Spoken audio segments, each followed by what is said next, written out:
médiocre moo tax waa Macky discours waroon wax sax ay bilan ay Montréal déedéet faneen la waroon génn.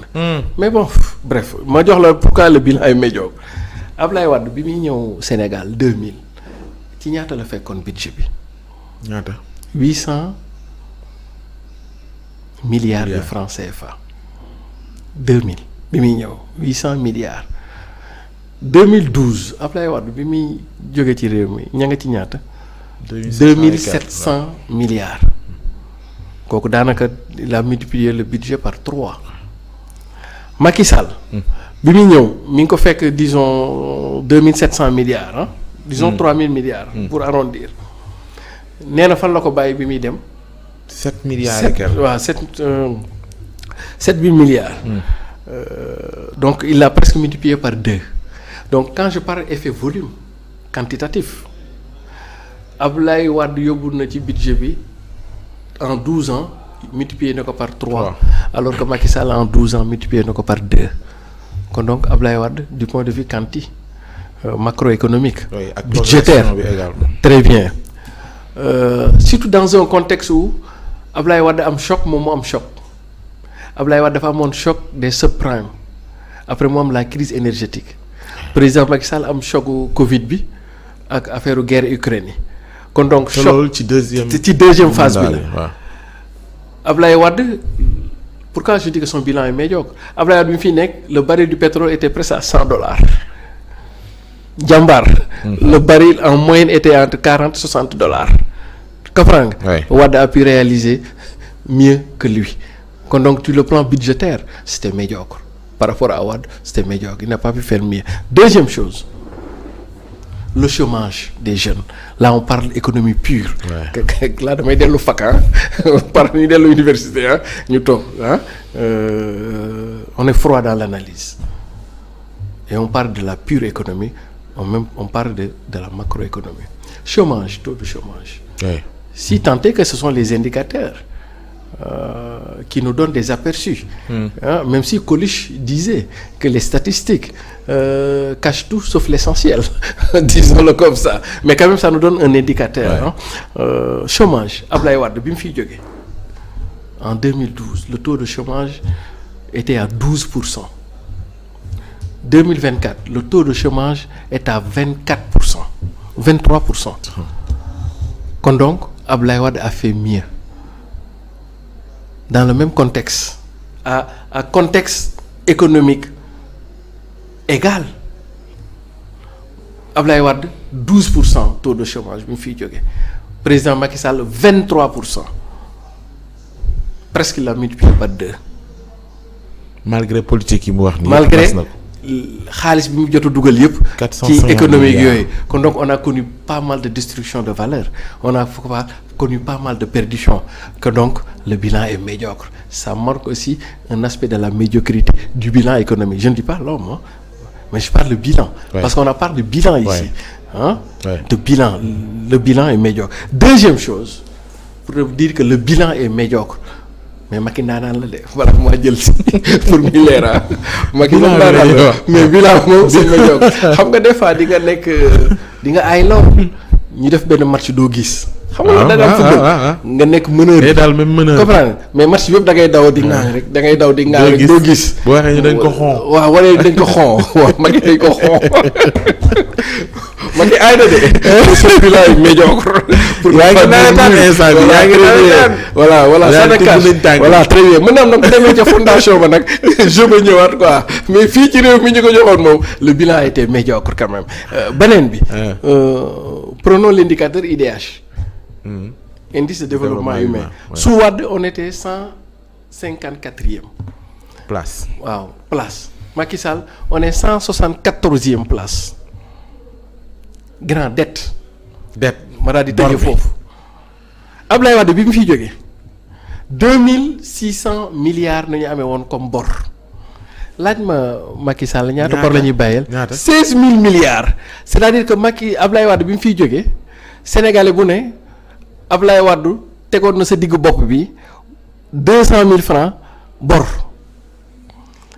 Macky Sall bii di dem xam nga ci ñaata la teg ci bopp Sénégalais bu ne 600 000 francs bor Sénégalais bu ne heure boo yeewoo amal nga sunu gars ñooñu 600 000 yoo xam ni des na leen ko fay comprendre nga. La dette a plus que triplé te pourtant dans l'intervalle de temps président Macky Sall a géré quelques 50 000 milliards. su ma xoolee 50 000 milliards ma gis lu mu énuméré. matul sax 12 points. pendant 12 ans nga géré 50 000 milliards je me dis que le bilan est médiocre mon gars. sans compter subventions yi. très bien c'est-à-dire que lii xam nga président Macky Sall et c'est le régime dañuy jaawale ñaari affaires grand. qui ne sont pas les mêmes choses les réalisations et le résultat ils l'ont confondu. Macky réalisé na loolu kenn du ko bañ. boo génnee fii ci mbedd bi da ngay gis y a des réalisations de toutes parts. mais le résultat est médiocre. c'est en fait c'est de ça qu'il s'agit et ñoom nag dañuy penser ni comme on a réalisé rek c'est bon mais tu peux réaliser mais du investissement da ngay investir di perte. voilà comme ñoom ci noonu nga koy mën a comprendre c'est-à-dire que li ñu yor ci ci gafa ak li ñu réaliser soo ko doon xool au point de résultat c'est très médiocre c'est-à-dire qu'on aurait pu faire 10 fois mieux que eux ce qu'ils ont fait. Donc ils confondent les réalisations des résultats. Et d'ailleurs loolu day feeñ ba ci seen communication au lieu de faire des communications d'impact ils font des communications de réalisation de résultats. xam nga li ñu tabax on a dépensé tant de milliards c'est pas le tant de milliards que vous avez dépensé qui est important que davantage lan lay transformer ak lan lay changer ak lan lay permettre. C'est ça qui est important mais pas le volume de milliards mujj gi sax sénégalais yi dégg-dégg wi ñuy dégg milliards te amul jeexital mujj gi sax moo tax ñu jéppi leen quoi tu n'as pas besoin de dire des milliards mais dis quel impact la ban effet lay transformer ak lan lay possible et cetera. kon donc grand discours ba daal. rëccuwuma. li ma ko ñàkk a dégloo ca jour boobu ndax 31 décembre day xat soo bëggee jóge foo xam ne pour nga daw ba agsi Dakar 2 heures de temps la. mais ci lan nga ko doon xaar. non man dama non très bien troisième point bi nag. fa laa ko doon xaar te foofu tontuwul de. mooy.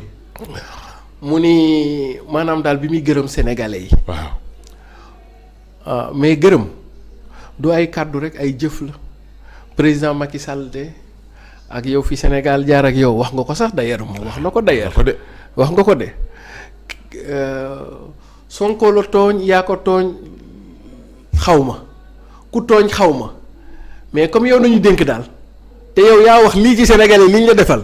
yow de waroon ngaa def sa kéem lay kappan ba jour bi nga fiy jógee mooy ces dernières élections yi dëkk bi du nekk ci situation yi quelles qu'en soient les contradictions man de. ma nekk place am wax li mu wax ak fi ma jaar ak Sénégalais yëpp danaa bësante li ma neex ak li ma naqari ba élection bi ñu koy defee nii. feet lay nekk mais du nekk ay reyante ngiroo ngaayoo est-ce que comprendre nga.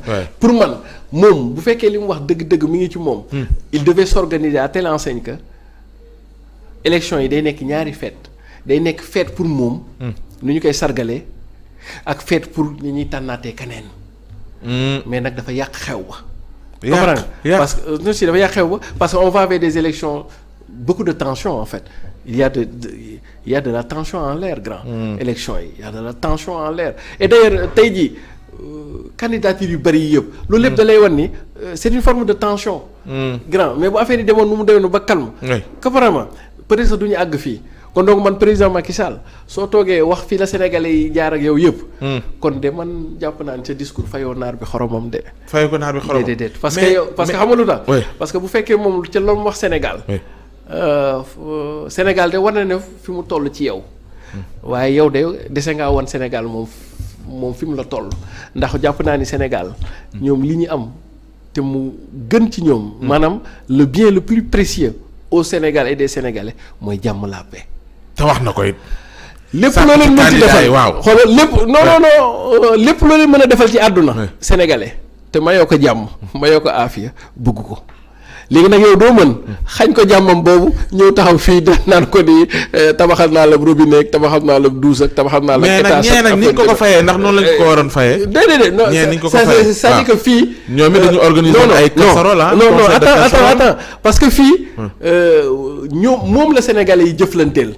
ñeneen ñi c'est à lui de le gérer.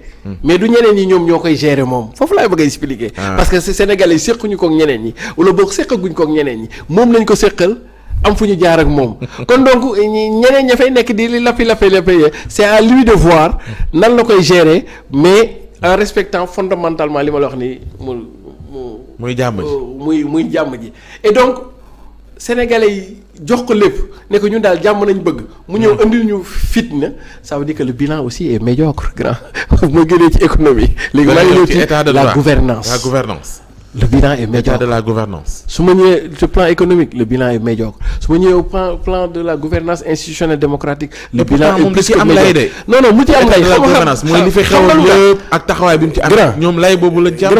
grand mooy duñ bàyyi réew mi ñu suuxal ko am na ñoo xam seen tànk moo nekkoon déstabiliser réew mi. waaw te moom dafa amee responsabilité fexe ba réew mi nekk ci kaaraange ak ci dal. nu ma la ko doon misaalee. soo nekkee borom kër am ñaari soxna ci kër gi. ko farama nga soxna si ñuy dëkkee xuloo ko xeex waa koñ bi ñëw di àtte bu yàggee ñun waa koñ bi ñun bëggul ñoo xam ki am dëgg ki amul dëgg xam nga ñun lan lañ bëgg xamam yow géreel soxna yi bay bu ñu tànkal waa koñ bi est-ce que comprendre parce que soxna yi ñoom ka tooñ ak ku tooñ ñun loolu waa koñ bi suñu yoon nekku ci xam nga ñu ne si yoon di leen a nekk yow comme si yow yaay seen borom kër yow gérer leen daal comprendre nga la ba bu ñuy añetee ba pare ñu mën a am fu ñu sieste te bañ fee ñoom ku ñuy déranger loolu nag mooy misaal bi grand est-ce que comprendre nga ma ñoom Siré nekk fii di wax ak ñoom Ousmane Sonko ak yooyu yow président yow nañ dénk yow gérer leen rek quoi bu ko defee bu 2 heures jotee bu gars yi lekkee seen ceebu ñebbe ba pare mën a toog siroté seen léwal toog laisser deux léegi nag ñëw kii yoo tooñ ñun loolu du suñu kii yow yaa koy gérer bu président Macky Sall nag loolu lañ ko waxoon yow daal ñun la paix jox nañ la lépp bu dee xaalis nga laaj jox nañ la 50 000 milliards loolu laaj police jox nañ lay gendarme loolu laaj gendarme jox nañ lay gendarme loolu laaj justice yooyu daal loo soxla rek jox nañ la. waaw ñun leen liggéey waaw déglu ma rek. mu ci liggéey ngeen waaw très bien ñun leen rek nañ bëgg. jàmm ak paix ak quiétude yow nga ñëw andi ñu leneen lu jàmm yow naa ñu non non c'est-à-dire booy benn instant il fallait ma won ko ne yooyu non ñun yooyu gérer yooyu est-ce que là président Macky Sall nag foofu la nekk ak Sénégal et tey jii grand tu peux convaincre tu peux même tu en conviens avec moi. que président. C'est dans une forme de tension ci lay jógee Sénégal ce n'était pas la meilleure des sorties quand même pour un président pour la première fois de notre histoire politique un président qui ne se représente pas tey jii dafa waroon toog ca kaw a kaw mais tey jii xam nga bu ñu demee place de l'indépendance d'ailleurs boo yaa ngi fa nekkoon doon scandé libéré Sonko waaw yaa ngi fa woon non may woon indépendance ak xale yi wala yi di yuuxu libéré Sonko ca Modou Lo ga ba booy gagné dem ba foofu libéré Sonko waru ñoon nekk yooyu c'est-à-dire que le fait que ñuy wax Sonko rek te waxuñu Macky Sall rek échec la ci Macky Sall en soi c'est-à-dire que tey jii ñëpp ci Macky Sall nañu wax gis nga tey jii tànn biir 31 décembre moo am na nu ko doon doxalee réveillon yi tànn biir la woon place de l'indépendance xoolal ñu. mais pourtant moom du pale dem na ci Carlou D ba. non moom. dem Mariam tamit dem na ci Youssou Ndour non defe naa Youssou Ndour Mariam moo dem ci Youssou Ndour. ah mais moom demoon na ci Carlou D bi. Carlou D fan la doon tëgg. Carlou D doon na tëgg de ci benn. fan structure de la place président Macky Sall ma nga fa woon moom Mariam Faye Sall ñoo àndoon. waaw. ah bon. ma nga fa woon. ah man sa femme gis naa ko. comme quoi du yow rek yaa réveillon. ah. di yow rek yaa rêvé waaw sa femme était ci Youssou Ndour ba mais ca Youssou Ndour ga mais ànd naag moom tamit ca Carlou D dafa bettoon sax Carlou D xalaatu woon ni sax kon moom léegi rappeur la kon sama waa ji waaw gis nga de rap bi de noonu la de boo demee ba li ñuy tudd boo demee ba jaaxle da ngay dellu ci rapajo gi Macky Sall daa dem ba jaaxle fi ne daa nekkoon ca mbalax ga ci ñoom Youssou Ndour ga bu demee ba jommi nag xam ni mbalax ga du mën a dem mu ni kon ba ma ba fi mareem man dellu ca rapajo ga man rapajo ga daal fa lay mën a déggee daali quoi kon moom dellu mais vivement ba mu dellu ci rapajo Carlou D de moom vrai rappeur la moom kon donc président Macky Sall bu ñëwee ca ñun rappeur ga bàyyi soxna mareem ca kii ba ca mbalax ma waaw mi ngi noonu daal comme daal Sénégal daal ñaari tànk la waaw mbalax mi la ak rapajo gi waaw ni mu nekkee fàtte na Youssou tamit nekkatul conseiller am de ministre conseil Youssou Ndour. kan Youssou ah. non man Youssou seetaan naa yëfam sax mais fu. ci wàllu politique la quoi xam nga Youssou génnoon non man sax ci wàllu musique laa bëgg a wax Youssou quoi man Youssou dama ko xaw a mere tuuti quoi ci wàllu musique. c'est-à-dire que oui non c'est que pour man jàpp naa Youssou. xam nga moom daanaka bàyyi woon na yu bari. pour man su waree ñëwaat jël micro. daf ñoo war a delloowaat démb. waaw pour man il chante davantage morceau yu mujjee génnee. te yooyu genre guney waali yi lay gën a intéressé. waaw ñun Youssou Ndour ma ñu xam. mooy xam ne mooy tooyal suñu xel. kooku c'est le Youssou Ndour des années 80. ay xam nga ay càppaacoli ay immigré yooyu. ñun bu ñuy jóg magum jëm toll ni ñun xam nga la jóg daago ba dem ci Youssou Ndour ga duy musique yii nii moo ñu tax a jóg. mais les musiques qui ont fait notre enfance les années 80 90 yooyu la ñuy bëgg a dégg ay capaacoli ay xam nga set ay genre yooyu quoi ay immigré. kon donc bu ñu ñëwee ba foofu muy ñuy wayal mooy façon wayam yi. yii nii mujjee génn yi doo xam sax lu muy wax ak yooyu. voilà donc il faut qu'il nous retourne dans notre royaume d'enfance. Or j'ai vu que ces derniers morceaux des dernières années. moom lay gën a di way. kon donc man je ne trouve même plus du plaisir à aller dans. xam naa jamono lay waxal. voilà très bien c'est-à-dire que il faut que muy organiser soirée yoo xam ni. rétro la quoi. est-ce que comprends nga. c'est ce qu'on appelle surtout étoile des années 80. ba 90 maximum. décennie yooyu quoi 80 ba ay 90. parce que ñun paa yi ñun paa yi. waaw loolu moo ñuy replonger. mais ces dernières musiques yi génn y a moins de 10 ans 15 ans. kooku ça parlera génération bii. ñoom ñoo koy bëggee quoi mais ñun moo tax damay toog déglu ko muy way. mais je ne me retrouve pas en Youssou Ndour mais c'est pas ce Youssou Ndour là que je connais quoi. man Youssou Ndour bi ma xamoon c'était le Thiapathioli. c'était immigré. c'était mook Alla Seck ak Ousseyn Ndiaye. voilà c'est et cetera. tabaski jotee yaay ba ñu rendi xarit. voilà loolu yooyu daf lay rëbëy mais ces musiques là moo tax Youssou Ndour tamit 31 décembre médiocre. moo Macky Sall c'est à l'image du médiocre quoi te xam nga mu Youssou warul kii parce que Youssou. xam nga maamu Youssou Ndour. Siré la tudd. est-ce que xam nga Youssou Ndour dafa am ci. branche am benn partie yoo xam ne c'est des Peuls quoi en fait. xam nga Mbaye Dièye Faye. daf la koy wax ci Bercy yéen daan def Paris. ne la Youssou Ndour tukulóor la ci baay waaye séeréer la am na daal mu koy waxee. Youssou Ndour tukulóor la en même temps séeréer la. en fait Youssou Ndour ñoom Siré mooy seen maam. kon donc côté comme man maay Siré kon Youssou Ndour sama sët la du ma bëgg xam nga muy weere quoi. mais moo tax voilà moo tax ma koy araftu je vais dur sur lui waaw parce que comme may maamam sama sët bi bëgguma mu weere ci kii voilà donc yow Youssou boo ñu dee wooti daal waaw boo ñu dee wooti nay fekk da ñuy defal les musiques des années 80 maximum 90 waaw su fekkee nag ci yii ngay bëgg a kii nii ñu bàyyee la waaw ay xama ku nekk ak say kasang yooyu ñooñu yooyu bàyyi ko booy waale yi quoi yow delloo ñu réew ma li way ba doon wax Ousseyn Ndiaye. may la yóbbal may la séritie nga dem soo demul xamal ni Ndakaaru neex na kon Ousseyn Ndiaye nañu dellu réew ma kon yow Youssou boo ñu mënul di dellu réew ma daal yow bañu ci Carlou D gi quoi Carlou D. kon président mi ngi woon ci Carlou D ga. Carlou D mais yow nag dama ko war a teel a wax. daa bette xam non Macky loolu dafa bett Carlou da doon mu ngi woon sur scène quoi. di tëgg jékki-jékki rek mu gis Macky jàll ànd ak. la sol pantalon jean la sol la.